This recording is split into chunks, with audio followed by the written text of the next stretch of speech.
We are Travis and Adele Graham with The Noble Marriage, and we wanted to share with you a story from brokenness to restoration in our marriage. We had the privilege of being interviewed by Focus on the Family. Our prayer is that through watching our story, that you hear something new for yourself and that you get healing and restoration in your life and in your marriage.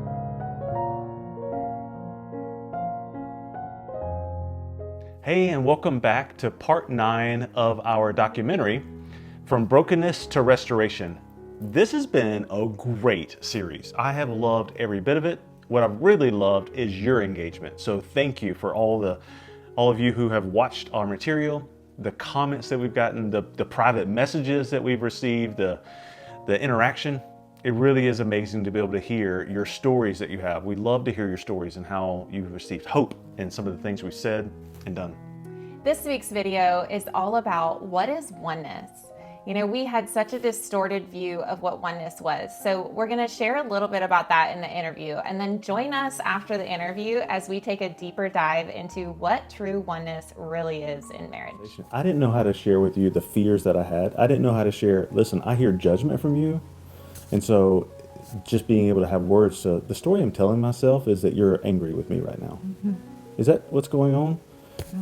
And it gives great opportunity for you to be like, no, I'm not angry with you. I'm in my own head thinking about groceries right now or something like that. And just being able to have words around that, because I would internally dialogue like, oh, she's mad at me. And then I would go down this path that would ultimately lead us to another argument that didn't need to happen. Because God had already shown me little snippets of what He has for us.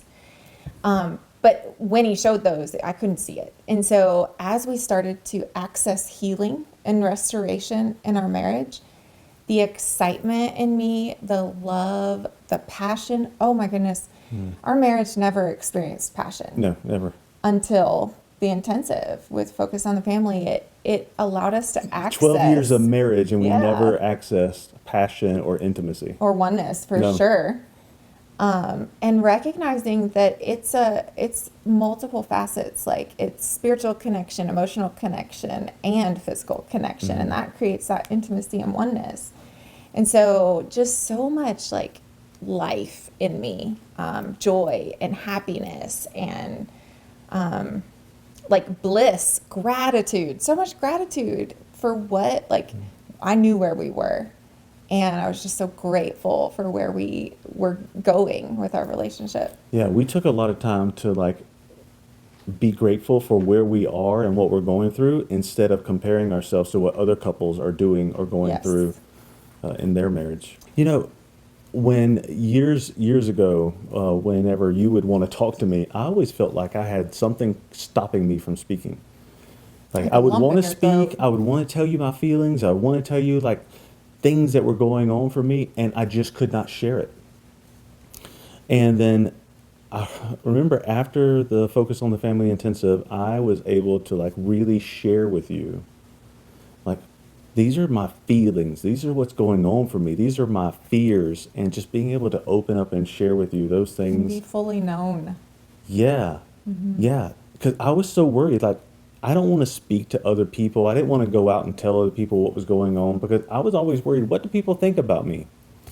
And I was worried, what do you think about me? And it was just that whole thing was keeping me ineffective and keeping me small as a person. Because I told you earlier, I had this broken shack on the inside of me, this just hollow nastiness. But on the outside, it looked very pretty. I had a very pretty picture, a facade. And so when we finally got healing, I was like, I want other people to see this. I want other people to hear that they are okay, that they can have healing, that they can have the same restoration through God that we can have in our own marriage, because it's available. We went from such a wreck of people in a marriage to thriving and just full of passion and intimacy, and that is only available through God, and it is available to anyone, and there's healing available to marriages. Something I didn't expect it just popped up for me was when I first started sharing with other people, like the brokenness that was in our relationship and the forgiveness, I got a lot of judgment from other people. And it really shocked me because people felt like we were moving on too fast. We were essentially putting things under the rug and not dealing with it, which was actually the complete opposite. I mean, we were opening up from the core and showing all the ugly to each other and really just finding love for each other in being fully known. And that was something that, like, for a while really kind of held me back from sharing with other people because I didn't want to hear you're doing that wrong or you shouldn't be moving on. You shouldn't forgive him so fast. He needs to learn from his mistakes, like all those things that the world tells you. And I think that really held us back from sharing for a while. But then when we really got that what we are experiencing together is so rich and connecting and full of life. Like when your marriage is thriving, when my marriage is thriving, every area of my life begins to improve. Doesn't it? But when my marriage is not working, every other area of my life does the same thing. And so to have that person in your life just so connected I wanted every marriage to experience that. I was like, every marriage needs an intensive. And so we started sharing just unapologetically with people, and we started seeing people get healing just through our story. And that was just enough for what we needed for the next several years of complete healing, complete restoration, so that God could really use us as a vessel to do his work and start, working with other marriages and other couples. It is so fulfilling and life-giving. I mean, we have couples that come in that are broken, just like we were. And I tell him all the time, I want to tell them all of it right now. Like, I just want to send them home with everything. And I know that that's not effective. Like, they have to go through the healing process and allow the Lord to start showing them in their own life areas of responsibility. But on the other side, they have a brand new marriage. So I want to share a little bit of the distorted view that we had around oneness. When you get married, there is a symbolic thing that we do at weddings to show oneness. And for us, it was pouring of sand. We poured 2 different colors of sand into a jar that created one color. And I think over time, I lost the view. I don't think I ever actually had a view of what real oneness was. So for me, I thought that getting married and becoming one meant we needed to think alike, we needed to feel alike, have the same emotions, do the same things, all of that. Yeah. Which to me, I felt like I needed to give up my individuality, give up who I am to become more like him. And really, the reason we marry someone other than ourselves is because if we married ourselves, that would be terrible. Right. I would not want to be married to myself. I want to be married to someone who thinks and acts differently than me, that adds value to the relationship. And so it's so important to keep our individuality and not give up who I am to become someone else to complete him. I would not want to be married to another Travis. Right. And we referred in part 8 about how to be whole and complete, so we can show up in this marriage a whole and complete individual. So we'll link that video. Be sure to go watch that one. It's a really great one on what it looks like to be a whole and complete individual. And so what oneness really is, and I want to give you this picture. This is something the Lord gave me in a vision this past year that was just so incredible to me. When I am surrendered to the Lord, it means I'm taking my heart and I am giving it over to the Lord. He is in control, and I am ultimately fully surrendered to what he wants for my life. And when you have 2 individuals with a surrendered heart, both hearts are held up to the Lord in a surrendered manner of, we want what you want. Now our hearts can actually join together in oneness. Because when I am surrendered to the Lord, I am spiritually surrendered, emotionally surrendered, mentally surrendered, and physically surrendered. And now when he is in the same relationship with me, doing the same things, now our hearts can actually connect in a surrendered state. And this is what we call oneness, because now our hearts can actually share this beautiful space without trying to complete each other, without trying to fix each other and change each other. We are fully surrendered people to God, who is our ultimate boss in life. He is the one that we look to. And so there's a mutual respect that's there. There's a passion, there's an intimacy, there's a desire that I want what's best for you, not just what I want. Yeah. And so that is the beautiful picture of oneness. And so we started to discover that about 2 years ago. There was a journey of letting go of ourselves. Yeah, Because there when is. we're being selfish individuals, you can't have oneness. You don't even have access to it. And that's what I would look at other marriages and I'm like, what do they have? Like, we don't have that. And realizing it takes work to It get does. there. Oneness doesn't just happen the day you get married because your flesh comes together as one physically. That is not oneness. It is a true heart posture towards God and towards our spouse in a serving manner. Like, we are serving each other in this marriage because we want what's best for each other.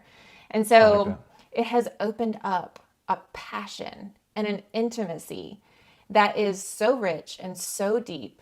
And, physically, when we come together and we make love, that experience is like no experience that we ever had prior to oneness. And that's what the Lord really showed me is we didn't have access. Yeah. We were completely cut off. And a lot of it was because of our past and the traumas and the hurt and the victimhood that we were living in kept us from even accessing intimacy and passion and love the way that God designed it to be. He designed it to be so, so enriching in life that I want more and more and more with you. It is enriching, fulfilling, but I want to go backwards a little bit. You said something that I think could throw some people off. You said it takes work. And what could throw you off is like, I don't want to do work. But it's not work like you would think it's work. It's not like work like toil. It's work in letting go. And you're already doing a lot of work anyway. If you're living a lifestyle of it being about me, being about who you are, there is no intimacy in your relationship. There's no ability to have a oneness there. It is strictly about, I'm being Travis, you're being who you are, or you're trying to be more like me, but it's not being effective. The work is in me recognizing that I can let go of my ego. I can let go of what holds me back. I can let go of fears in my life. I can let go of all the things that keep me small and keep me from who God created me to be. I can choose to let go of those. That's the work you're talking about.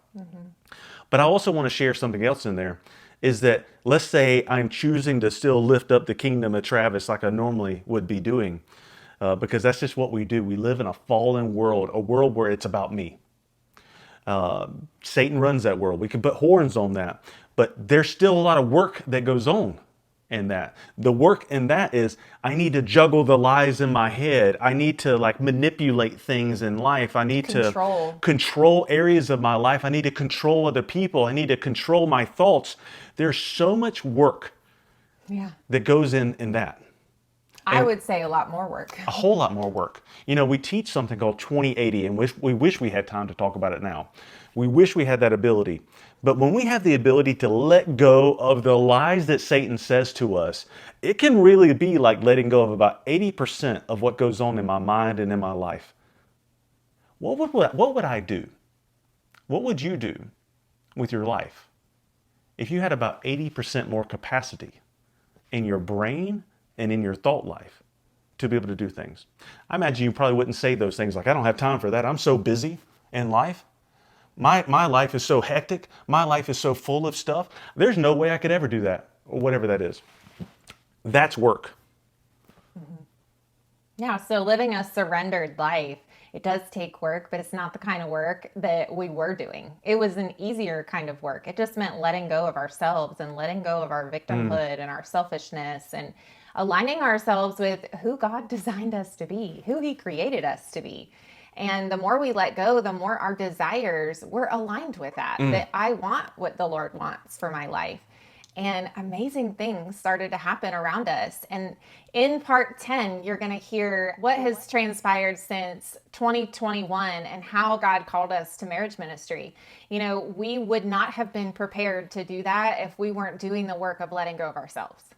Yeah, I want to share one more thing that just brought up when you said that is what Jesus says. And this is so powerful for all of us. He says, "Come to me, you who are weary and heavy laden." Like that burden, you know, the heaviness that you feel, that shame, that guilt, that heaviness that keeps you down. He says, "Come to me if you're feeling that, and I will give you rest." He has a light burden, a lightness that's easy that you're talking about. There's an easiness to that lifestyle, not an easiness that things work out perfectly. But the circumstances that do come, you look at them differently. I look at them differently. Circumstances will come. This world, this life, it's tough. But there's several ways we can look at it, and looking at it through Jesus's lens of, hey, let me take that burden from you. His is so much easier, so much lighter. Maybe through this conversation in this video, you've discovered that you and your spouse do not experience the oneness that we're talking about. And there's more available to you. Yeah, and we want to give you a resource that you can use on becoming more whole and complete. So we're going to add a QR code so that you can scan that code and it'll take you directly to our course on becoming whole and complete individual. It's a low affordable investment that you can turn your life around. You can start letting go of the old you so that you can show up in your marriage the best possible you so that your marriage can flourish. And you know what? You are worth it, and your marriage is worth it. So I encourage you, scan the QR, go read more about what's available for you, and take that next step today. Thanks for joining us on part 9 of this video series, From Brokenness to Restoration, and we're excited to see you at part 10. See you later. Bye-bye. Bye.